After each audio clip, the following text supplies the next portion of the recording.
All right. Hey, Carol and Dan. Hello. Hey, Dan.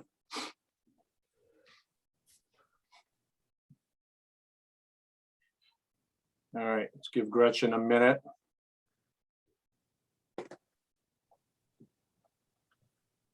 You guys know about the FEMA presentation tomorrow? That's right. Yes, I think I have that on my calendar. What time is that at? I can send you the email if you want, David. They sent, Yeah, I remember seeing it in the paper, but I didn't write it down or anything. I'll send it to you. I've got it handy. Sure. Okay. Well, Gretchen is here and we have everybody who's coming. We are at, oh, okay. All right, let's bring this meeting to order. This is the, what day is this? February 15th, Newburyport Conservation Commission meeting taking place on the Zoom platform. And this meeting is being recorded. First item are the January 18th, 2022 meeting minutes. Do we have any comments or changes or whatever? Yeah, I had one under the open space agreements. Yep. Second sentence, it says the Open Space Committee has agreed to renew. It's not, I mean, the Open Space Committee hasn't. It was the group of us who've sort of been doing something with open space. Because later on it says, you know, the commission approved the licenses. So I'm not sure. Okay, Yeah, so, right. How do you want to change that? Do we have an official name for that? Not really. I don't, No. It's sort of like our internal open space. I mean, you could call it an open space committee, but it's not the open space committee. Yeah, We could call it Open Space Management Group. Open Space Management Group, the city's open space management. yeah, that sounds good. Okay. Anything else? This is nitpicking, but on the last page, I think it's the last page.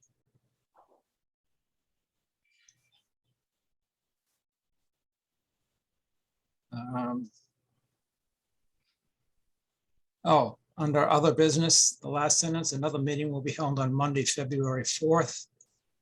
It was actually supposed to be Tuesday, February 5th. Hmm. And then we postponed it a week. Mhm. So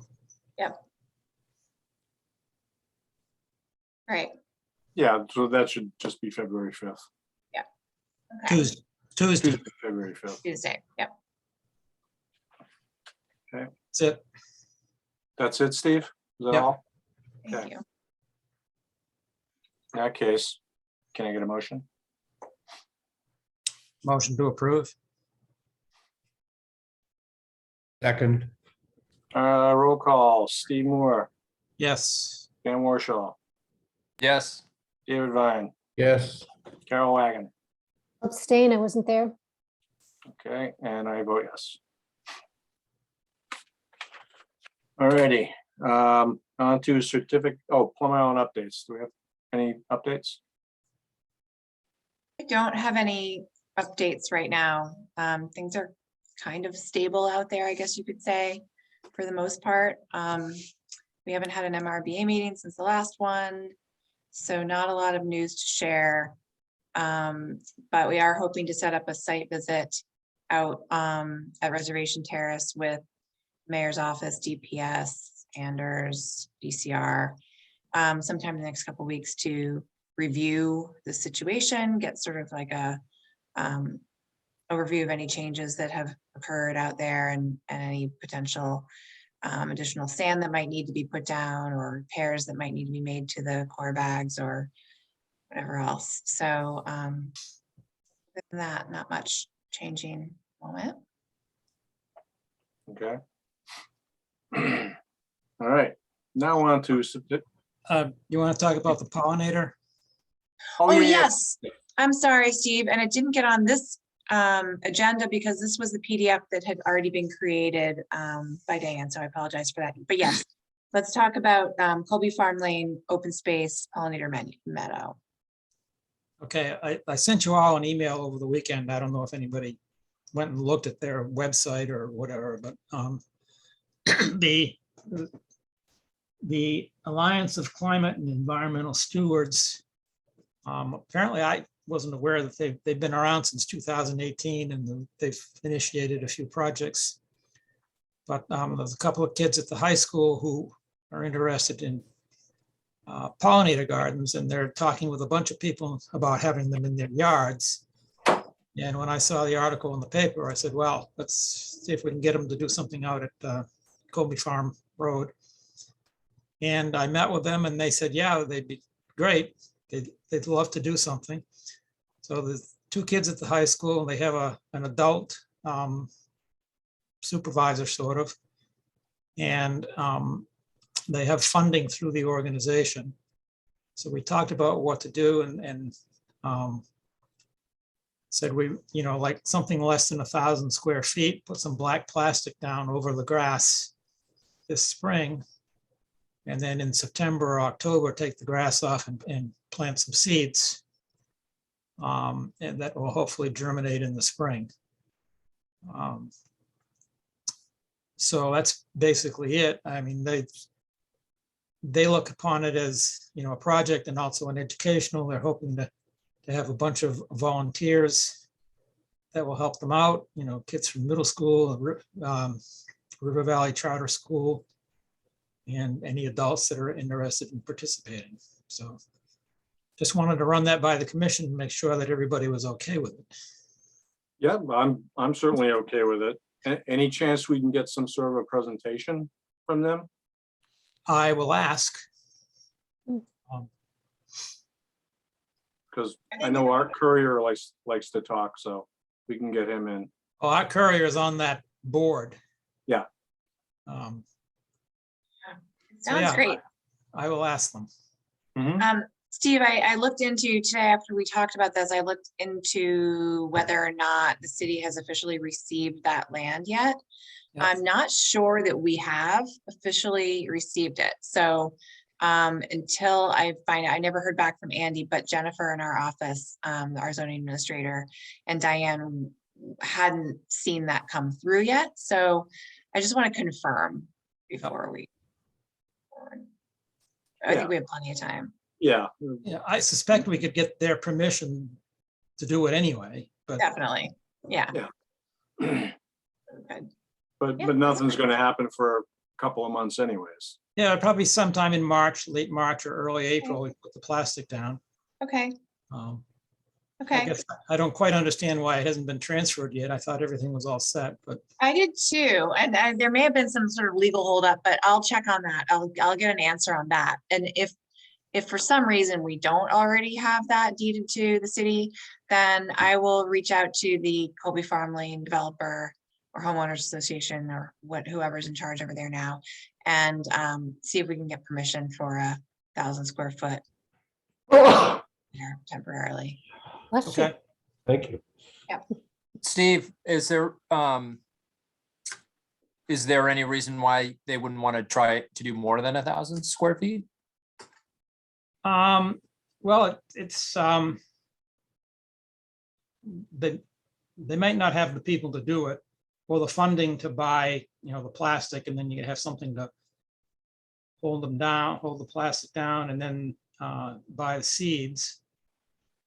Well, we have some funding too.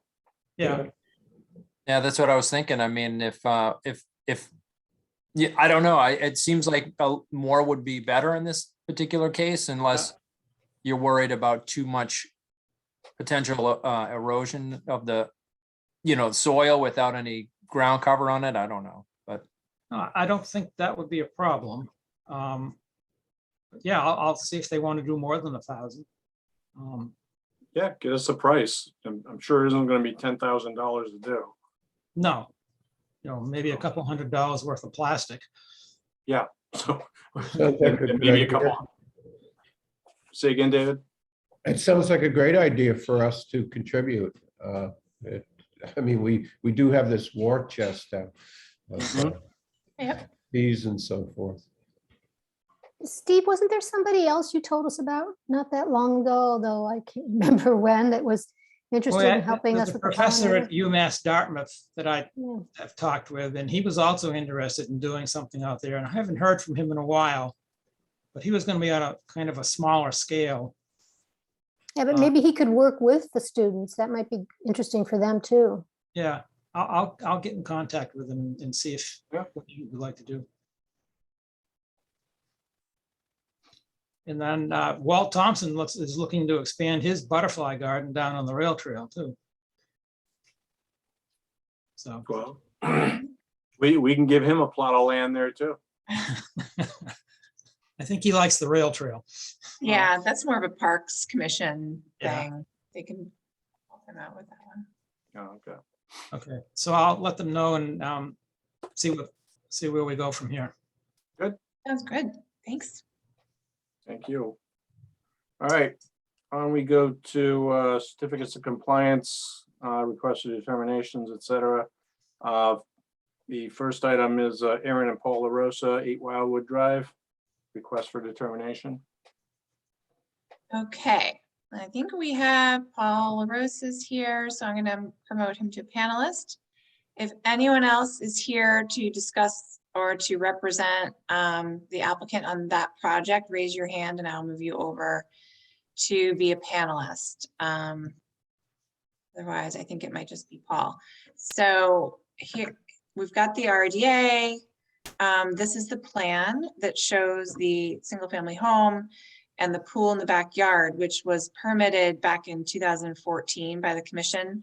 As you can see, it abuts that large open space area adjacent to Low Street, and there's all wetlands, which basically come to the very edge of their yard and their mowed lawn. In fact, it probably comes, this is their actual property line. So the wetland does actually come onto their property, but there's a defined barrier right here that separates their lawn from the wetland area. So, and that was delineated back when they got this permitted. In any case, part of their landscape in the backyard was this pre-existing playground area that was there even prior to the installation of the pool. And this is where the proposed shed or sort of pool house shed is going to be. So Paul, I don't know if I represented that well, but you can go ahead and add to that if you want. Sure. Yeah. Can you guys hear me okay? Yes. Okay. Yeah, I think you characterized it fairly well. As Julia said, it's an unvegetated area already. It's a pea gravel space. It's bordered by some landscaping timbers, but basically the plan is to build the shed on sonotubes. So it'll be off the ground at the elevation of the pool deck, which is just a couple of feet off the ground. Yeah, I mean, you can see the setbacks that we are envisioning. It's obviously not been done by a surveyor. This is me doing fake AutoCAD in a PDF, but it's, you know, generally to scale.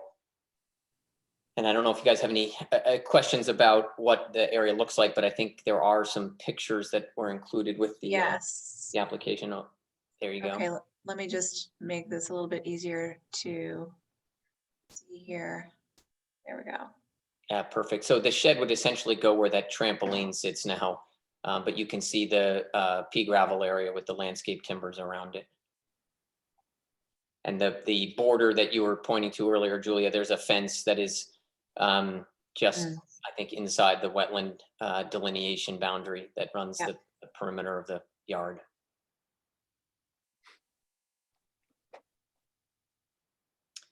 What's the little building on the other side of the fence?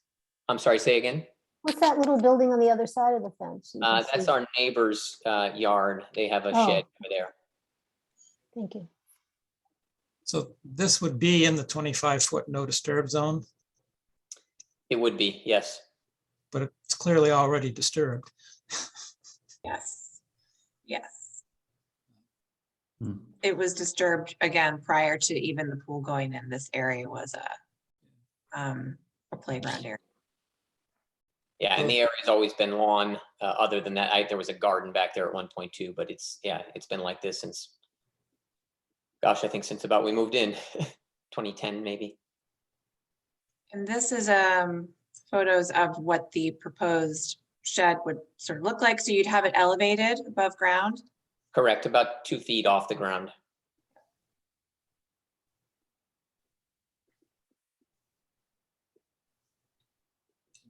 Julia, can we go back to that other page of pictures? Yep. So the shed would be contained within the already existing pea stone, wouldn't go out into the lawn, or? Yeah, I believe that's the case. I haven't done the exact dimensions, but yes, very close to it, or likely still within that footprint. I'd have to look at the map again to get the exact dimensions, but I think it'll stay within that boundary. Yeah, we can, hold on a sec here. Let me Yeah. On the scaled version, you can see that the back corner will be essentially right at the edge of that landscape timber. Are you planning on leaving the pea stone there? Yeah, I think we'll leave the pea stone because we'll want some, drainage under there rather than having, just exposed soil. So we may reconfigure the landscape timbers a little bit there to maybe even add some grass back around the edges, but generally leave the gravel underneath the shed for sure. Okay.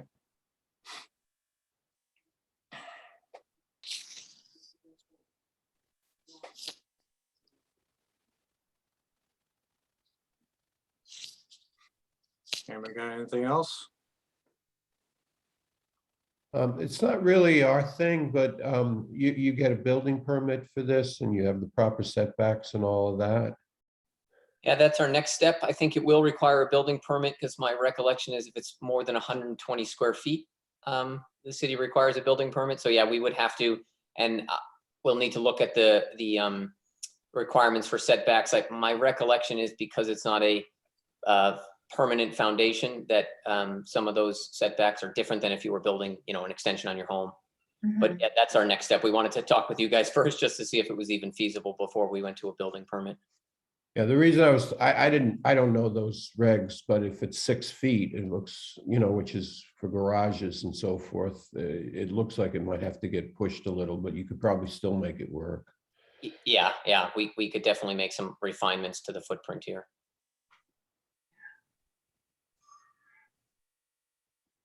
I guess. Do you know Jennifer Blanchet in our office, in the planning office? We don't, but we'll meet her. Yeah, you'll meet her. She's the zoning administrator, so she will help you out with whatever those setbacks need to be, and any other issues related to the preparing for the building permit. Yes. Yeah, My and I only guess- question is, do we need to ask for a variance request since it's in the 25-foot no disturb? In this case, I don't think so because for two reasons. One, well, actually, no, because it's in the 25-foot no disturb, it's different. But there is a provision in the regs, an exception, I believe, for when the 25-foot no disturb is already disturbed, that you're not essentially changing anything. No variance is required. I don't Okay. have the exact verbiage, but I know that that's one of the exceptions. Okay, I'm fine with that. I just didn't want us to get in trouble for not asking for one. Yeah.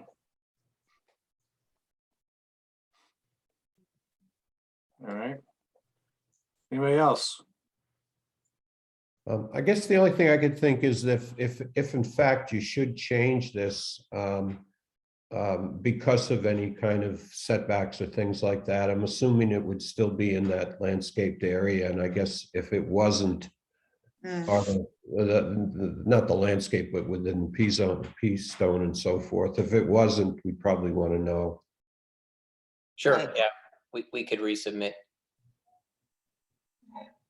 So any changes to this approved plan would have to come back before the commission for additional review. Would it be worthwhile continuing this and letting them talk to Jennifer instead of making them resubmit? Yeah, I mean, it might be actually easier for them. So, Paul and Aaron, if we've sort of put a pause on this, the commission could continue it to the next meeting. And in the meantime, and we could tell Jennifer that, commission's okay with the location, it meets the regs, all that. You talk with her about whether or not it meets the zoning setbacks and any other requirements there might be.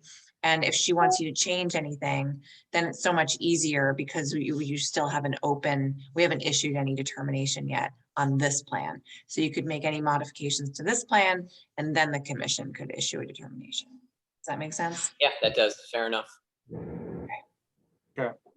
So I guess, I'm assuming you guys will go talk with Jennifer within the next 2 weeks? Yep, we can do that. Yeah, and we'll, I don't even know that if there's no change, then you guys aren't gonna need to even show up. And if it's a substantial change, you probably want to, but Okay, sounds good. Yeah, so we would just continue to March 1st. It'll be on at 7 PM on March 1st. And then, as Joe said, if Jennifer says this is fine, you can leave it in the proposed location configuration, all that, then you don't even need to come back. You can let us know that she said that, or I'll talk with her about it. And it'll just be, a vote for the commissioners at that meeting. Okay, sounds great. All Appreciate right. it. Thanks, everybody. all right, so let's get a motion to continue. Move that we Motion. continue this to the next meeting. Second, Roll call, Steve Moore, yes. Dan Warshall, Yes, David Vine, Yes, Carol Wagon, Yes. and I vote yes. All right. Thank you. All Thanks right, for so coming. Thanks, everybody. Welcome. Bye-bye. Yep. Okay, can I get a motion to open the public hearings? So moved, second, Steve Moore, yes. Dan Warshall, yes, David Vine, yes, Carol Wagon, Yes. and I vote yes. Our one public hearing is for 3 Q Street, Mark Drago, amended order of conditions, and the applicant has asked for a continuance to the next meeting, right, Julie? Yes. Yep, they didn't get the plans in, the modified plans and sort of updated stuff in until today. So he said, well, let's just continue to the next meeting. They're not in a rush right now. They're still in front of zoning as well. So, yeah, I think that's fine.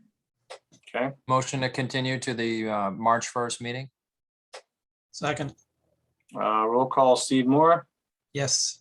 Dan Warshall, Yes, David Vine, yes. Carol Wagon, Yes. and I vote yes. All right, can I get a motion to close the public hearings? So moved, second, Roll call, Steve Moore, yes. Dan Warshall, yes, David Vine, Yes, Carol Wagon, Yes. and I vote yes. Anybody have anything else?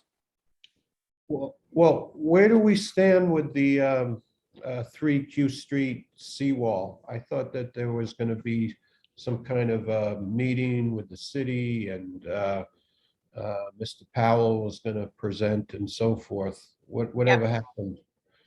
That's just all still kind of in the works. I had a conversation with Mr. Powers today. I also talked with Tom Hughes today about it. They've been trying to get in touch with each other, Drago's team and John Powers. So I don't think they've actually been able to coordinate yet. I was speaking with them both today. They've been trying, it hadn't worked out. So I think that they are struggling to get that done. Then we'll set up a meeting to do a site visit. They all want to be part of that and go out there. So I'll let you know once we get something figured out. But in the meantime, the Q Street enforcement issue was also continued until the March 1st meeting. So that's on the agenda for March 1st. I think they're prepared to come in and give us an update at that point on where things stand with putting together an after the fact notice of intent. I know Tom Hughes has been trying to get Lisa O'Donnell, who is a coastal structural engineer, on board to help take a look at the whole wall and see what it needs. So that's all I got for right now. Okay, well, we have a date to discuss it, so. Yeah. We can discuss it then. Do we want to mention the work we did on the regs today and that we've scheduled that for Oh, the yes, 15th? We put it on, I think we put it on for the 15th. yes. Yeah, I think we're gonna put on for the 15th. Yeah. So, yeah, why don't you share the changes. And folks can weigh in with Julie. Don't respond to all if you have any changes you want, particularly you, Dan, and Paul. So, and we'll do you'll do a full public hearing on it on the 15th. I will not be here. So, but I'm all set with it. All right, anything else? Motion to adjourn. A new record. Wow. Really? I Is it know a it. record? It might be. Second, Yeah, near there. All right, roll call, Seymour, Yes. Dan Warshaw, yes.